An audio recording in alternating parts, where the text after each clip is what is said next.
My name is Celeste Hartley. I'm 36, unmarried, and live alone in a top-floor apartment overlooking the lake in downtown Chicago. From the outside, it might seem like I have everything: a senior position as director of strategic advisory at one of the most competitive investment firms in the Midwest, a condo filled with modern art and quiet furniture, and a carefully curated sense of distance from anything I cannot control. My days are structured, my clothes tailored, and my boundaries precise. I deal in facts, projections, and patterns. I do not make assumptions, and I do not let emotions interfere with outcomes. That clarity has earned me both fear and respect in the boardroom, and silence at family gatherings. It was a Saturday in late April when everything shifted. Spring in Chicago had begun to loosen winter's grip. The sky finally blue instead of gray, trees along the parkway tinged with early buds. I remember waking unusually early that morning, without an alarm. The silence in my apartment felt heavy, but expectant, as though the walls themselves knew something I didn't. I took my time getting ready. The dress I chose had been steamed the night before, its fabric thick and structured, black like formality but with soft movement at the hem. I paid extra attention to my hair, curled deliberately to frame my face, and fastened the sapphire pendant my grandmother once gave me. It was the only thing I owned that had ever come from love without strings. In the passenger seat of my car was a carefully wrapped gift, a commissioned portrait, charcoal on vellum, of two people who had rarely looked directly at me. It had taken weeks to arrange. The artist was booked months in advance, and the final piece was shipped in a flat box lined with velvet. The venue was an upscale resort on the lakeshore, just over the Wisconsin state line. I had covered the reservation deposit 6 months prior, nearly $20,000 wired without ceremony. At the time, it hadn't felt optional. The drive was uneventful. I arrived on time, even early. The lobby was filled with soft music and cut flowers, the scent of white peonies layered against lemon-scented polish. I handed the valet my keys and walked inside, holding the gift with both hands. Something shifted the moment I gave my name. At the welcome desk, the attendant's expression changed subtly, eyebrows drawn slightly, voice smoothing over into apology. A manager was summoned. There were murmured confirmations, checking of lists, glances between staff. I stood there in heels that suddenly felt too high, the weight of the package digging into my arms. Through the glass doors behind them, I could see the edges of a celebration in full bloom: white table linens, silver flatware, champagne flutes raised mid-toast. I saw familiar silhouettes, heard laughter that I recognized but had never been invited into, and then, without anger or ceremony, I was asked to leave. No explanation, just absence and silence. I drove home with the windows up, the radio off, and the gift box still sealed beside me, untouched. The road was empty, yet I drove slowly, as if something fragile was balanced in the air around me. I didn't cry, not on the highway, not in the garage, not even when I took the elevator up in complete silence. My shoes made soft sounds on the floor tiles. The concierge didn't make eye contact. Inside my apartment, everything looked exactly as I'd left it: clean, curated, unbothered. I placed the gift on the kitchen island and stood for a long time, just looking at it. The blue satin ribbon, still perfectly tied, gleamed against the morning's artificial light. I didn't open it. I didn't need to see it again. Instead, I poured a glass of water and sat at the counter, letting the quiet press into me from all sides. The sun had begun to set. The shadows changed shape on the walls. I watched them move. Eventually, I turned on my laptop. The screen blinked to life with mechanical indifference. I opened my personal finance dashboard, a tool I had designed years ago to track every investment, expense, and liability. I hadn't touched the family category in months. I clicked it open.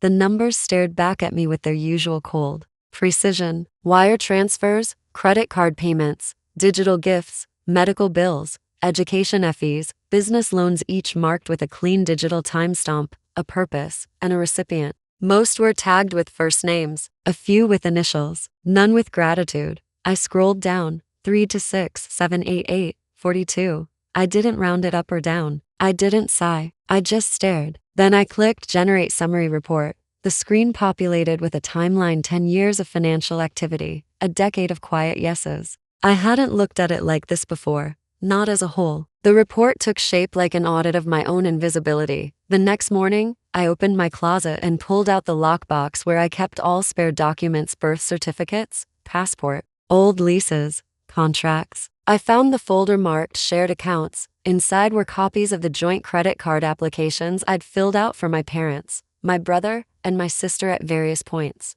All of them in my name. Some had my signature. Others had theirs scribbled beside it. I checked the active balances. All of them were still in use. The grocery bills, the electronics, the spa packages, the weekend Airbnbs. Some recent, some from days ago. None had been mentioned. None had been reimbursed. I started making a list. Every active commitment I could remember. Things I had verbally promised but never documented. Deposits for family vacations, tuition balances I had agreed to cover, a business account I'd opened under my own LLC to help my brother with his garage startup. Even the recurring donation I'd set up to my father's church, in his name. One by one, I wrote them out. I included dates, amounts, recipients, and whether or not the transaction had been completed. Then I opened a new tab and checked my upcoming statements. More charges were scheduled for the next few weeks, some automatically. Others likely assumed. There was no rage in me, only a widening awareness. As if the lights in a very large room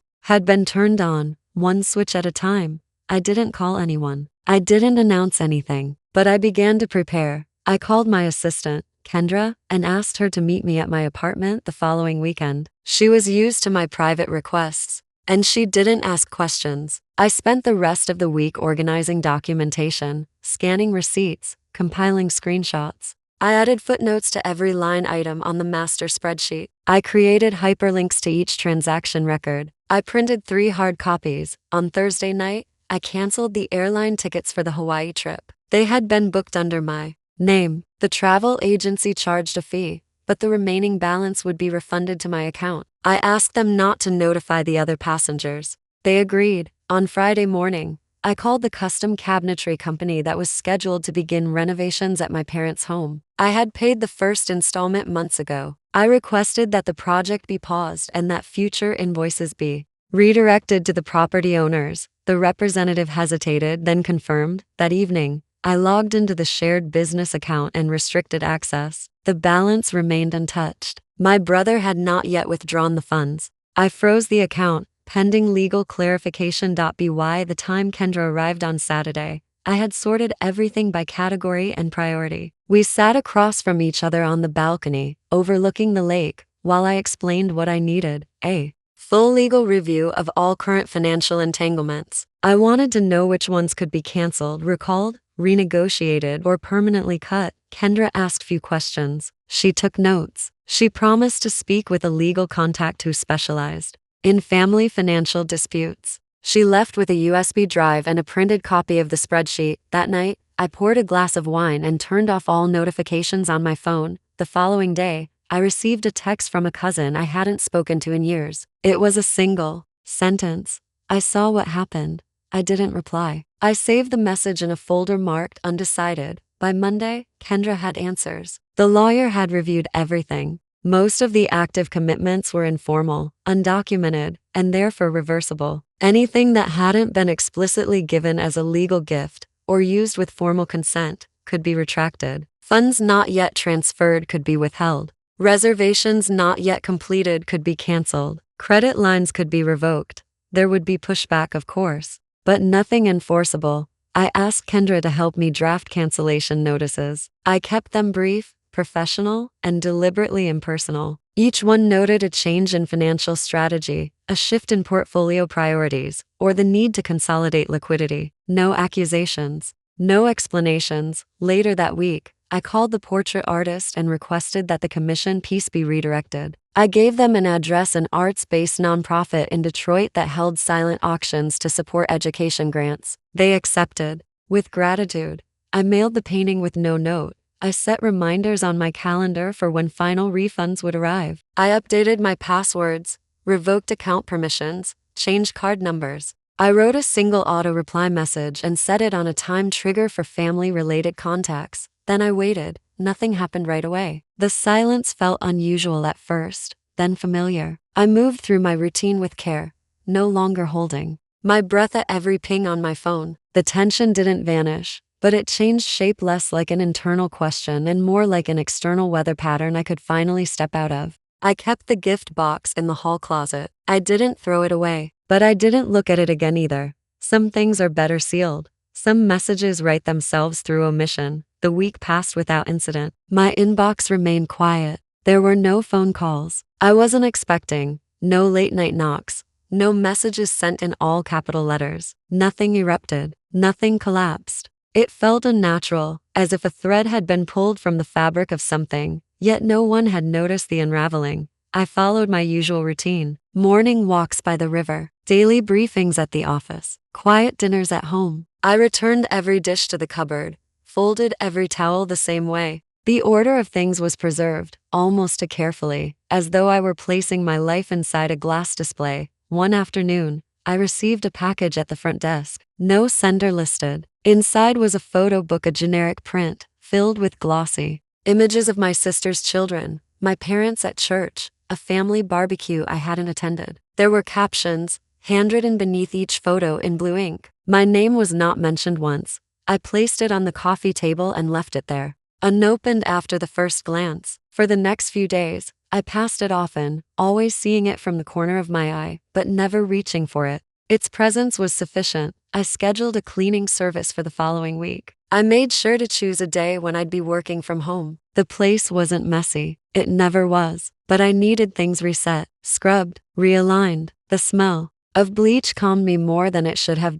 T work. I declined all travel invitations and cleared my external meetings. I began arriving earlier than usual, staying a little later. I wasn't behind on anything. Quite the opposite. My inbox was more manageable than it had been in years. My team didn't question it. They had grown used to my patterns, focused, restrained, surgically consistent. I knew the difference now. Before, I had been dependable. Now I was contained. I made small changes to my appearance. A new haircut, shorter than I'd worn it in years. Neutral nail polish, simpler jewelry. Not drastic, just enough to feel precise. Just enough to feel like something had been decided. I changed the password to my cloud storage account and set up a new folder marked archived.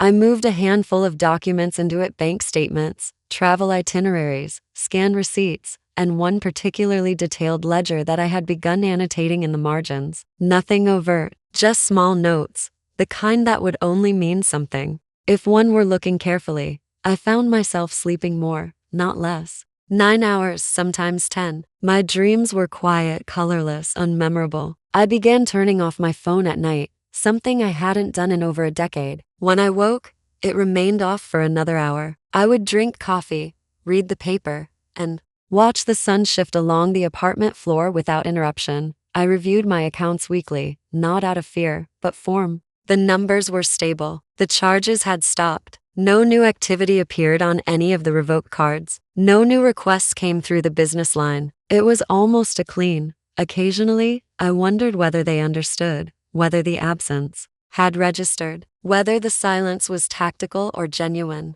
whether they believed it would resolve itself, as it always had. A former client reached out on LinkedIn and invited me to a panel event on financial boundaries and legacy wealth. I declined. I wasn't interested in explaining my life to a room full of people who spoke in abstractions. I preferred the data. I donated to a women's legal advocacy organization under a pseudonym. A small amount, enough to register. The confirmation email sat in a folder marked personal. I didn't share it. It wasn't for them. On Sunday, I took a walk to the farmer's market. I didn't need anything. I bought a bunch of eucalyptus and 2 lemons. When I returned, I rearranged the living room. I moved the couch 3 inches to the right, the rug half a foot forward. I placed the photo book back into the shipping box and slid it under the bed. I reread a book I hadn't touched in years, one with long passages about control, architecture, silence. The margin notes from my younger self were messy, hopeful,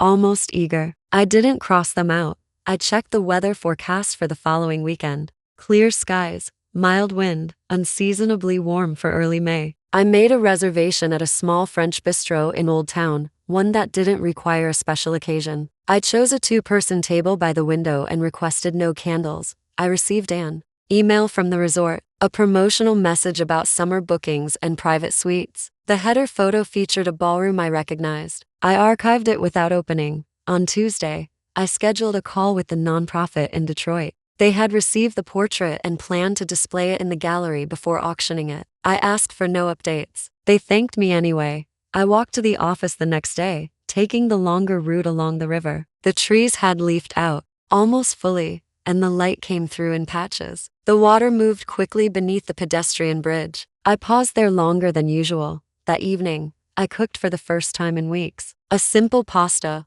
oil and garlic. I used the good dishes. I poured a glass of wine and drank it slowly, without distraction. The news played in the background. I didn't listen to it. When I finished, I cleaned the counters, rinsed the glass, and returned it to the shelf. The kitchen light cast a soft glow against the cabinets. It looked like a still from a film that would never be released. Before bed, I updated the auto response on my family email filter. The message had been changed 3 times already. I shortened it this time. No greeting, no context. Just a statement and a link. I turned off the lights and stood in the hallway for a moment. From that vantage point, the apartment looked like a diagram of containment. No clutter, no noise. Every line where it should be. I went to bed without setting an alarm. The night passed without dreams. The morning would arrive, as it always did, and I would be ready. The first message arrived on a Wednesday morning, just after sunrise. The subject line was blank. The body contained a single sentence, clipped short, with a tone that wavered between confusion and entitlement. I didn't open the attachment. I archived the email without reply. By noon, there were 12 more, some frantic, some formal, others written with such familiarity they bordered on parody. Each one referenced something undone, canceled, redirected, or revoked. There were timestamps, screenshots, even indirect threats disguised as questions. The tone changed on Thursday. The messages became longer. They arrived in bursts, in waves, in duplicate from different addresses. The language grew less polite, more frantic, infused with emotional shorthand only those raised together could interpret. A photograph of a half-packed suitcase, a bank account balance marked insufficient, a family group chat screenshot, forwarded without commentary. My phone rang again and again, each call silenced by the filter I had installed weeks ago. The notifications stacked like sediment, like snow. Unanswered. By Friday, someone had contacted the front desk of my building. A man claiming to be a family member had attempted to leave an envelope. The concierge declined. He didn't return. The envelope was never mentioned again. On Saturday, my name was removed from a shared streaming subscription. I received an automated alert. Then my family profile on the app was deleted. I watched it disappear in real time, the little icon with my initials vanishing without ceremony. I made a pot of coffee, updated my investment ledger, and rebalanced my portfolio. The market had shifted. I adjusted accordingly. The following Monday, the tone shifted again. Now it was indignation, accusation. Words like betrayal, abandonment, cruelty. Memories reassembled into accusations.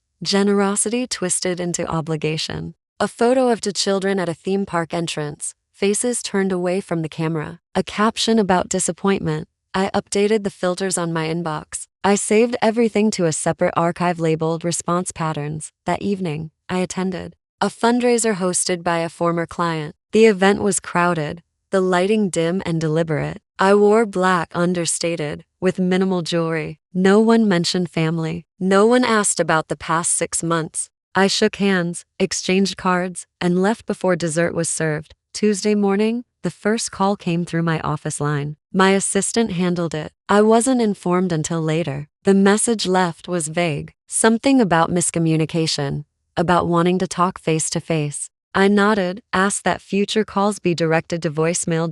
By Thursday, I had become a topic of interest in a few corners of the extended network. Distant relatives began reaching out. The messages carried a tone of cautious inquiry, mixed with second-hand sympathy. Some tried to disguise curiosity as concern. Others didn't bother. I didn't respond. On Friday, I received a letter, handwritten, uneven script, folded twice. It arrived without a return address. Inside were 2 paragraphs, and a clipping from a church bulletin. The paragraphs detailed a version of events I didn't recognize, and the bulletin circled a passage about reconciliation. I scanned the contents, noted the handwriting style, then placed the letter in the file cabinet behind older tax returns. That weekend, I took a train out of the city. I didn't bring my laptop. I brought a single notebook unmarked and a pen that had run out of ink by the second day. I sat by a lake and wrote without lines, just impressions: weather, light, silence, breath. I returned Sunday night to find the voicemail inbox full. I didn't listen to the recordings. The next week, a mutual contact forwarded me a public post, a statement about family values, about forgiveness, about not letting money interfere with relationships. It was indirect, but the implication was unmistakable. I recognized the cadence, the subtle switch between self-victimization and moral superiority. I logged it, then blocked the account. I met with my accountant to finalize the dissolution of the joint financial structures. She confirmed the last remaining transfers had been cleared, the last card closed, the last access point severed. I signed the paperwork and scheduled the shredder service. 2 days later, a colleague stopped me in the hallway to mention they had seen someone from my past at a local networking event. A brief interaction, a comment made, nothing inflammatory, just vague enough to land. I nodded, thanked them, and returned to my desk. That night, I received a direct message from a name I hadn't seen in years. A cousin. The tone was hesitant, apologetic. She said she had seen what had happened, though she didn't specify what exactly that meant, and that she wished she'd said something sooner. I didn't answer, but I read the message more than once. The silence that followed felt different. Not empty, not peaceful, just still. I visited the gallery in Detroit unannounced. The portrait had been displayed in a modest frame near the rear hall. No label, no explanation. A staff member asked if I'd like to take it home. I declined. I told them they could sell it at the next auction. I left before anyone could ask further questions. Back in the city, my name was quietly removed from several family documents, wills, shared trusts, medical proxies. I received confirmation notices by certified mail. I signed nothing. I kept each envelope sealed. One afternoon, my office receptionist informed me that someone had attempted to enter the building, citing an emergency. They were turned away. No report was filed. The security footage was reviewed, flagged, then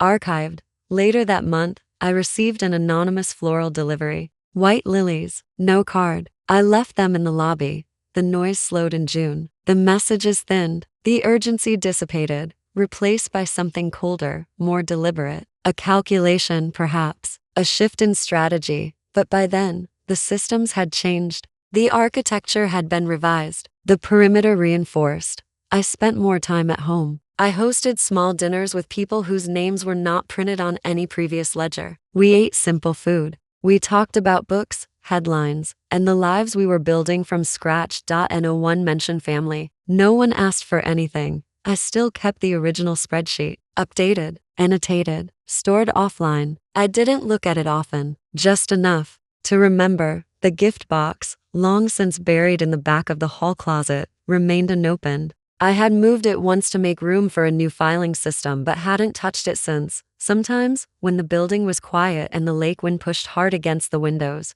I thought I could hear the fabric of something shifting, not tearing, just changing direction, the kind of movement that doesn't require permission. Summer unfolded with quiet efficiency. The city slowed just enough to breathe, parks filled with longer shadows. Office elevators ran slower on Fridays, and the riverboats returned to their predictable loops. I matched their pace, walking with longer strides, no longer checking my reflection in every darkened window. There was no performance to adjust. In early July, a colleague from a competing firm reached out through formal channels, inviting me to contribute to a private roundtable on ethical wealth structures. The topic was familiar, though the framing had changed. I declined the first invitation, not out of fear, but timing. When they wrote again, weeks later, I accepted without ceremony. The discussion was brief, technical, and oddly satisfying. My contributions were noted, referenced. One participant followed up privately to ask if I'd mentor a junior analyst on her team. I agreed. At work, things sharpened. My team, once hesitant around the edges of my schedule, began to settle into new rhythms. There was a growing ease in our meetings, a quiet trust that didn't require explanation. I found myself delegating more, listening more, speaking less but with weight. When a senior partner retired unexpectedly in late August, my name surfaced in the short list for succession. I wasn't surprised. I also wasn't invested in the outcome. I had already reclaimed something more useful than a title. Around the same time, a university in the Pacific Northwest invited me to guest lecture for a graduate course in financial ethics. I hesitated, not because of the material, but because of the word ethics. For years, I had associated it with constraint, with obligation. Now it meant something quieter: consistency between belief and behavior. The students were sharp, restless, skeptical in the right ways. They asked better questions than most of the people I'd worked with in a decade. I scheduled 2 more sessions without waiting to be asked. By early September, the messages from former family contacts had become sparse and subdued. One arrived, handwritten, addressed without flourish, with no return address. The handwriting was unfamiliar. Inside was a simple note acknowledging things that could not be undone. There was no plea, no request, only a sentence, recognizing absence and its permanence. I folded it carefully and placed it in the drawer where I now kept other quiet admissions. Later that month, I received an invitation to speak on a panel for a nonprofit supporting financial independence for women. It was hosted by a group I had anonymously donated to earlier in the year. They had traced the contribution through tax records and extended the offer with care. I accepted, but on one condition: no personal questions. They honored it. The conversation stayed grounded in policy, in impact, in structure. I spoke plainly, deliberately, and without anecdote. After the event, 3 attendees lingered. One was an attorney specializing in elder exploitation cases. Another, a social worker from Milwaukee. The third introduced herself as someone who had once been in a situation like mine, though she didn't explain further. We exchanged cards. The next day, I sent each of them a resource list I had compiled months earlier, one I had never shared with anyone before. October brought a shift in the weather and something else: an invitation from a community foundation to serve on their board. They had noticed my name through recent philanthropic initiatives, particularly the scholarship fund I had launched quietly under my grandmother's maiden name. The foundation's mission focused on support for young adults navigating estrangement and transition. I attended the first meeting in silence, observing the dynamics, listening more than contributing. At the second, I voted on a grant proposal that mirrored a life I almost lived. One morning, a box arrived at my office. Inside was a framed photograph, black and white, of a fog-covered shoreline. No note. The envelope was postmarked from Maine. I placed it in the corner of my office near the window. It cast a muted reflection when the sun moved past the building at noon. I never asked who sent it. There were still echoes: occasional emails from old neighbors forwarding invitations they thought I might want, newspaper clippings featuring names I once shared holidays with, updates from distant cousins about engagements, births, or health scares. I acknowledged them privately,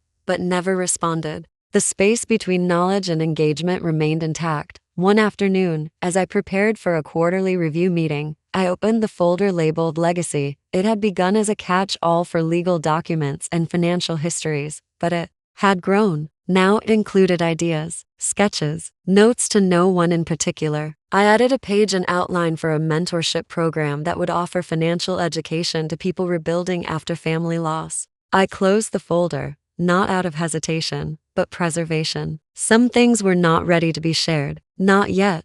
My home became quieter, but fuller. I removed several pieces of furniture and replaced them with shelves. I bought fewer things. I spent more time in the kitchen. The photo book that had once sat unopened on the coffee table was now sealed in a storage box, labeled simply with the year. By November, the holidays approached. I noticed it in the decorations at the cafe downstairs, in the shift in client schedules, in the automated playlists that returned each year. I marked the dates on my calendar, but not with dread. I made no plans. I accepted no invitations. I made soup. I read. I watched the wind push against the buildings like it was trying to remind them of something they'd forgotten. A former supervisor sent a message, brief and unassuming, to tell me that my name had come up in a leadership development summit. She included a quote someone had shared about quiet influence, about dignity without spectacle. I didn't recognize the speaker, but I saved the quote anyway. In December, the scholarship program reached its first milestone. A letter arrived from a recipient, typed with careful formality. It said little beyond thanks, but the wording had weight. I kept the letter in my desk, under a book of essays I had reread 3 times since June. New Year's Eve came and went, without notice. I stayed in, slept early, and woke to a clean sky. I took a walk by the lake, the same path I had followed months before, when things were unraveling. Now, the water was frozen at the edges, the sun soft and distant. I watched. Two runners pass, talking without breath, unaware of anything but their pace. Back home, I brewed coffee and sat by the window. Across the street, the bookstore had changed its display. The titles were unfamiliar. I made a note to stop by later. The city moved forward, slowly and without fanfare. The systems I had rebuilt held steady. The doors I had closed remained shut. And somewhere beneath all of it, something rooted itself deeper, not loud, not visible, but real, the kind of strength that needs no audience. The invitation arrived in a white envelope, unassuming and without embellishment. It had no return address, only a university seal pressed lightly into the flap. Inside was a letter printed on thick paper, crisp and carefully worded. I was being asked to speak at an alumni symposium 20 years since graduation, a milestone marked not by celebration, but reflection. The theme was resilience. The audience would include faculty, current students, and graduates spanning 3 decades. I considered declining. For a moment, I even typed the response: gracious, professional, non-committal. But something paused my hand. Not pride, not revenge, something quieter, a sense of alignment, perhaps. I accepted. The auditorium was smaller than I remembered, though that may have been the passage of time rearranging scale. The seats were navy velvet, the stage polished, the podium bare. I arrived early, took a seat in the back, and listened. To the first 2 speakers without distraction. One spoke of navigating bankruptcy after the 2008 collapse, the other of rebuilding her life after losing a child. The room remained respectfully silent throughout. When my turn came, I walked to the podium with steady steps. I wore dark gray, no jewelry aside from a watch. I didn't bring notes. I spoke without anecdotes, without names. I described systems, how they form, how they can bind, how they often define us without consent. I spoke of patterns inherited, debts, and the quiet cost of survival when you are born into obligation. I didn't linger on detail. I didn't recount the pain. But I told the truth in the way that structure allows, cleanly, evenly, without embellishment. Afterward, several people approached, not all at once, but in steady intervals. A professor I hadn't spoken to in years said she remembered how methodical I was, even then. A student asked for a copy of the chart I'd described. Another mentioned a line I had forgotten. I'd said that sometimes the most generous thing we can do is to leave. Later that week, I received a letter in the mail, handwritten and folded into thirds. It was from someone I had not expected. The words were careful, not apologetic, but aware. They acknowledged that what had once passed as tradition was, in hindsight, extraction. The final sentence lingered in my mind longer than I wanted to admit. I thought we were teaching you to give. I didn't realize we were teaching you to disappear. I didn't reply. But I placed the letter in the drawer where I now kept the ones. That marked change. Around the same time, a writer from a financial publication reached out. She had heard of the scholarship program I started and wanted to interview me for a feature on alternative philanthropy models. I agreed to speak, but asked that the story not focus on my history. She understood. The article, when it was published, described the architecture of giving without centering the giver. It included diagrams I had drawn by hand. My name appeared only in the byline. Colleagues forwarded the article with brief notes, words like impressive, thoughtful, timely. A former client, now a friend, sent a message saying it was the first financial article she had shared with her daughter. I read the piece once, quietly, then saved the link in a folder marked Design. In December, I was invited to participate in a closed advisory circle for a foundation working with young adults aging out of foster care. They had been struggling with retention in their financial literacy program and wanted to redesign their curriculum. I flew to Denver for the session, arriving the night before. The hotel was modest. The snow outside muffled every sound. I slept well. The meeting took place in a conference room with no windows. We sat around a table with mugs of lukewarm coffee and thick binders. I listened more than I spoke, but when I did, the room stayed still. At one point, someone across the table looked at me and said that the way I explained systems made it easier to breathe. On the flight home, I looked out over the mountains, half covered in early snow, and thought about how far I had come without ever moving quickly. Back in Chicago, I passed my old apartment one evening. I wasn't there for any particular reason, just walking through the neighborhood. The lights were on in the unit. Someone had placed plants on the balcony. The curtain was a different color. I kept walking. I felt nothing sharp, just a quiet recognition of something I had once needed and no longer did. A tea home. I watered the succulents in the windowsill, answered a few emails, and opened a book I had been meaning to finish. On the last page, there was a line I underlined without hesitation. Some endings don't announce themselves. They simply stop asking you to return. Outside, the lake was still. The skyline reflected back without distortion. Somewhere behind me, the world carried on. Ahead, the air was open, and in that space between what had been taken and what had been reclaimed, I stood without apology, knowing now the difference between being needed and being known. Sometimes the hardest thing isn't walking away from those who never saw your worth, it's choosing not to look back once you've gone. Not because you don't care,